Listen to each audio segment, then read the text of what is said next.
അലിൻ ജോസ് പെരേരയുടെ ജീവിതത്തിലേക്ക് ഒരു കാമുകി പോലും മാന്യമായിട്ട് വന്നിട്ടില്ല. കാരണം ഡെയിലി ഫോൺ ചെയ്യുകയും ഡെയിലി വിളിക്കുകയും ചെയ്യുന്ന ആൾക്കാർ മാത്രമാണ് കാമുകി അല്ലെ. ഒരു ഗേൾ ഫ്രണ്ട് എന്ന് പറയുമ്പോൾ അതല്ലേ. സ്ഥിരമായി കാമുകി സ്ഥിരമായി വിളിച്ചാലേ കാമുകി ആവുള്ളൂ. ഭാര്യ എന്നുള്ള ആളെന്തുണ്ട്? ഭാര്യ എന്ന് പറഞ്ഞ ആള് കഴുത്തിൽ താലി കെട്ടിയാൽ മാത്രമേ ഭാര്യ ആവുള്ളൂ. അല്ലാണ്ട് വെറുതെ കല്യാണം കഴിക്കാന്ന് പറഞ്ഞു കഴിഞ്ഞാൽ കെട്ടിയ താലി പണി വെച്ച ഭാര്യ ആവില്ല എന്നാണോ?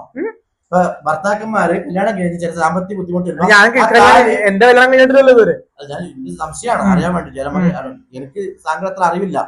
കെട്ടിയ താലി ഭർത്താവ് ഞാൻ എന്റെ ഭാര്യ താലി കെട്ടി, ആ താലി ഞാൻ പണയം വെച്ചു, അപ്പൊ എന്റെ ഭാര്യ അല്ല എന്നാണ് താങ്കൾ പറഞ്ഞു വരുന്നത്. അതാവൂല. തനിക്ക് ഓർമ്മയുണ്ടാവൂല.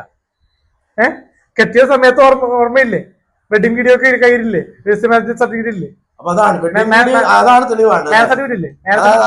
അതൊക്കെ ഉണ്ടെങ്കിൽ പിന്നെ എന്താ പഠിക്കേണ്ട ആവശ്യമില്ല. സർട്ടിഫിക്കറ്റ് ഇല്ലെങ്കിൽ പോയി, സർട്ടിഫിക്കറ്റ് ഫോട്ടോയിലില്ലെങ്കിൽ പോയി, പിന്നെ കേസാവും. അപ്പൊ ഭാര്യക്ക് പെണ്ണിന് കുഴപ്പമില്ലെങ്കിൽ ലിവിന്റെ തുറയിൽ പോകാം, അത് ആർക്ക് വേണമെങ്കിലും പോകാം.